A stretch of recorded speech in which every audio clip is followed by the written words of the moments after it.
You might have the situation where you need to explain what a specific course entails or the value of it to its participants. You already know that it's a great product, but you need an effective way to communicate that to your audience of prospective students. To illustrate how video could assist you in this, I've created an example from the International Student and Scholar Services course in the International Education Management Program, often called IEM for short. It should be noted that because I'm speaking directly to the camera about the rationale of what should and should not be included, this video should be seen as a representation of my ideas and not a final product ready for publication. One of the strong selling points of the IEM program is that the adjunct professors are typically experienced professionals in the field. So introducing the instructor should be priority number one. My name is Rolando Villalobos. I am an adjunct faculty member here at the Monterey Institute of International Studies. And I am teaching a course focusing on international student scholar issues.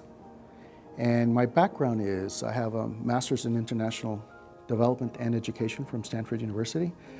I've also traveled to Europe. I'm now assistant director of the International Center at Stanford University, overseeing the advising. I am the principal advisor, overseeing the advising to over 3,500 international students currently enrolled, and easily another 500 or so who have graduated and are on visas still in the United States. I've been doing it as assistant director for over 23 years. In the field of international education, probably closer to 28, going on 29 years.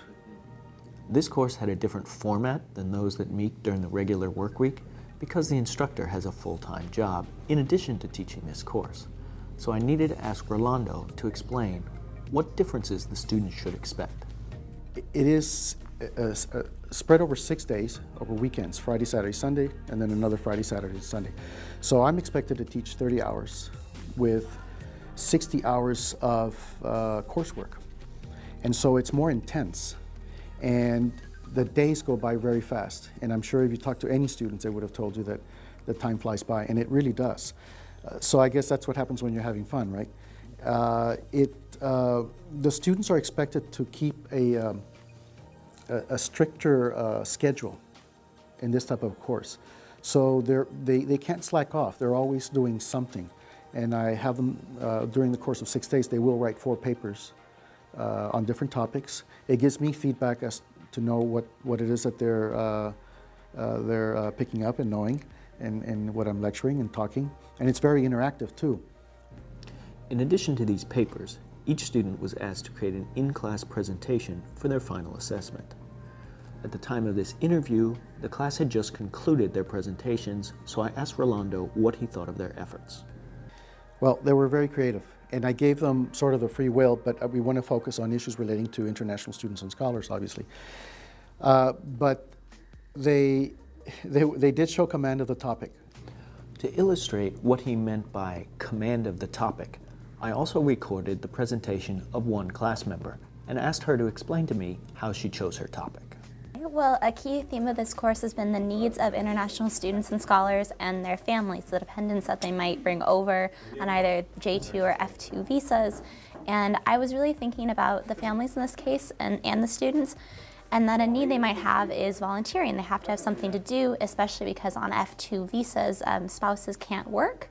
So I thought, well, a good activity for them is volunteering. So I wanted to produce 2 very specific examples of ways they could integrate themselves into our community here at MISS. So today I'm going to talk about 2 specific ways to get involved. There's Language in Motion and Monterey County Reads. There are so many ways to volunteer out there. You could volunteer with animals, you can volunteer with people who are homeless, you can volunteer with at-risk youth. You can volunteer with anything that makes you happy, feel good, and helps you make a difference. It's a great experience, but remember, you must list it as volunteering and not work experience. We don't want you to have any visa issues in the future. Because it was unpaid and no money was exchanged, it is just volunteering. With any project, it's likely that you will be asked what the value added is for other parts of the institution. This is a common statement from a supervisor or boss when you're asking for funding. The benefit of my video models is that you can use your instructor's experience and their expert opinions to help other departments, such as marketing and recruiting, for example. Here in the IEM program, Rolando's almost 3 decades of experience is a major selling point. So I asked him his opinion of the program. Well, I think the program itself helps strengthen the foundation, you know. It does. And if you don't have a foundation, because we did have a couple of students that were pretty much straight out of college, then it gives them the foundation, okay? And so you either have it, you build on it, or you don't have it and you're laying it. And then you go on from there. And I think that's the professional development. This is a multi-billion-dollar industry, and we know the numbers are going to increase. There's already information out there that shows that within the next 10 years that it's going to grow quite substantially. They're projecting by the year 2024 that more than 3.9 million students will be studying outside of their home country. And what percent of that comes to the U.S.? It will be a significant percent. We already know that Chinese and Indian students make up that significant percent, but there will be more coming. And time will tell, but I think the economy is getting better. I think the universities are regrouping, and they're understanding the value of international students in making their campuses truly international. And so the value added is multiplied when you have international students in your campus. And that's being recognized clearly, and I think more and more openings will be in this field. I'm optimistic with that. There are not too many programs like this in the United States.